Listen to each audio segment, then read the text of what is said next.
Wherever you are, welcome to another of my takes on China. And I want to start this one by saying we're at a point in time where there's no such thing as information anymore, at least not information that we can trust. Governments are lying to us daily. We know this. Israel is not defending itself. Ukraine is not winning. China is not oppressive. The US economy is not looking great. Inflation there is going up. Tariffs are being paid by US consumers. China's trade position is improving and the country isn't declining, nor is it militarily expanding. And I could go on. But where Western media is concerned, nothing we're hearing is true. We're at a stage now where misinformation is the information we're getting. So it's hardly a surprise when someone responds to a very positive video I put out about China with words like CMaven4762 did the other day on YouTube by saying, "This was very interesting, and I will not say nobody is being oppressed or disappeared, but I'm less likely than I was 5 years ago to believe it's being done consistently as part of standard Chinese government policy. I've seen many instances where individuals or groups have been suppressed by corrupt individuals or opposing political groups, and China keeps a firm hand on what it deems as activities that disrupt public peace and take up public resources. But," he went on, "most people are a lot better off than their grandparents or even their parents were. So I think there's a lot less unrest and dissatisfaction within China than people outside might assume." What a load of crock. The comment is reasonable. It's reasonably worded. It's quite understandable, but it's completely wrong. It will take somewhere between an hour and a day in China talking with Chinese people to realize how wrong this statement is. Now, of course, I don't know if CMaven4762 has ever been to China, but I do know thousands of people who have. I also happen to know thousands of people who live in China. Many of them are Chinese. To this date, I've not met or even heard of anyone who's been disappeared or even oppressed. I've also traveled extensively, including several trips to Xinjiang and Tibet. When I was in Xinjiang last time, I met someone who had been re-educated. He was running a shop. He spoke English, Uyghur, and Mandarin. His English was probably better than his Mandarin, but he learnt Mandarin while he was being re-educated. He taught himself English.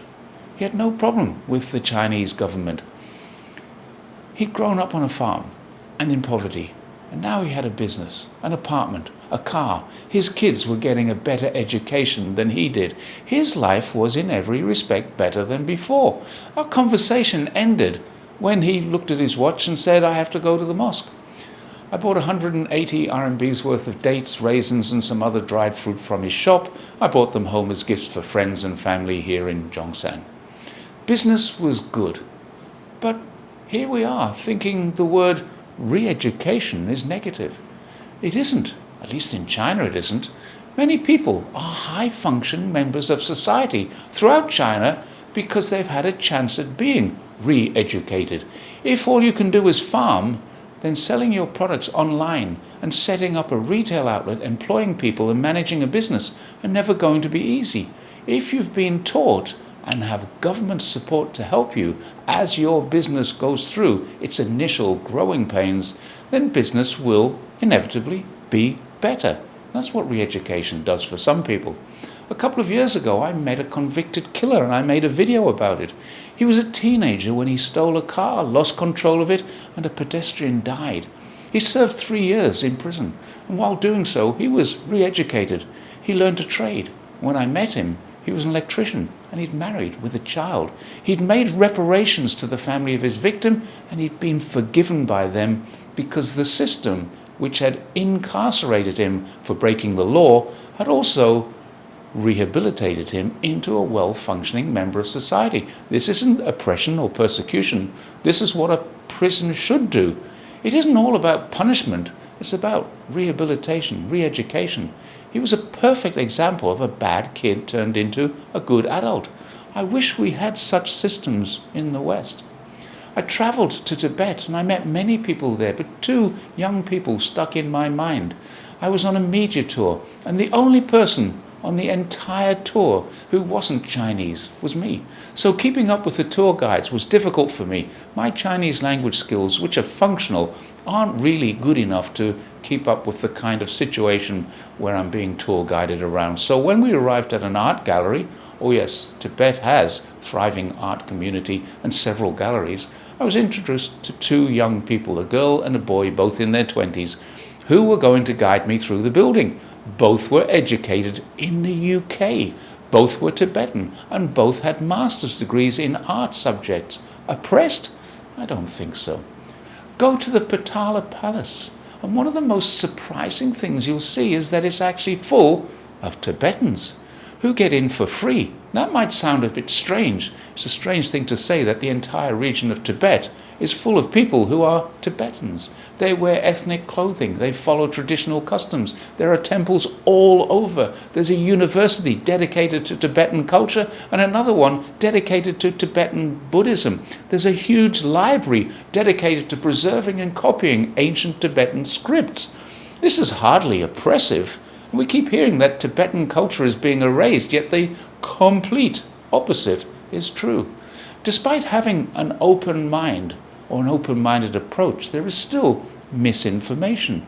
No one is being oppressed. No one is being disappeared. There are lawbreakers everywhere, and they get put into prison when they are recognized and approved by the laws. This is normal everywhere. One of the strongest laws China has is the right of free speech. Believe it or not, it's very strong. It's in the constitution, and there are laws written around this that prevent things like sedition, treason, agitation, threats of violence, even ridicule. These are designed to protect people from taunts and aggression. They also protect society from violence and escalations to damage. Protecting the vast majority of people from these things is not oppression. These laws do not prevent people in China from expressing themselves at all, but because they exist, Western media portray this as genuine policing, as oppression. One of the things we have to remember is that much of the reasoning behind doing this is to have people who are oppressed genuinely believing that it's worse in communist China. I promise you it is not. I should know. I spent 10 years as a police officer in the UK. I know oppression when I see it. If you don't, you can go to any street in China and ask any random stranger how many of their friends or family have been in trouble with the police, or have been put in prison, or even re-educated. Almost every one of them will say, none. Try doing that in the USA. Oppression means not being allowed to live freely. Disappearing means not being seen again. No one in China is oppressed. We live freely here, as long as we follow the laws. We don't disappear. If we do something wrong, yes, we can be arrested. We can be kept in custody. We can be charged and convicted and sent to prison. And when we're there, we're not allowed to use social media. Some people choose not to use social media for a while because of something they have done or something that was done to them. Other people are banned from social media because of something they've done. But every decision to do that is either personal by the person doing it or legally based. There is still corruption in China, there is everywhere, but on a daily basis we're seeing people convicted and sent to prison for it here. Wherever it's found, it's handled by the government, the party and the police, and they do act correctly. If it's in the government acting corruptly, then they go to the police. If it's the police acting corruptly, go to the government. If it's the party acting incorrectly, go to the police, or simply phone 12345 in any city. And whatever your complaint is, it's now in the system and will be handled. China has implemented a system to get round any bottlenecks that corruption creates to protect itself. China is not what people think it is. Even people with an open mind are susceptible to misunderstandings about China. No matter how open a mind we have, it's sometimes hard to realize that everything we've been told about China is wrong. Once we start to realize that, and we can look for and often find an honest and appropriate explanation for everything that we see in Western media, Most stories start with a grain of truth, and through misinterpretation, deliberate deception, and misinformation, they turn into tales of persecution and repression. Just remember, next time you read about people disappearing or being oppressed in China, there are prisoners and religious leaders in the West being taken into police custody for simply asking Israel to stop killing innocent babies. Now you know where oppression and persecution really is happening. Not one person in China has been arrested for saying, "I support Palestine action." Not one. That's all for now. I will see you next time.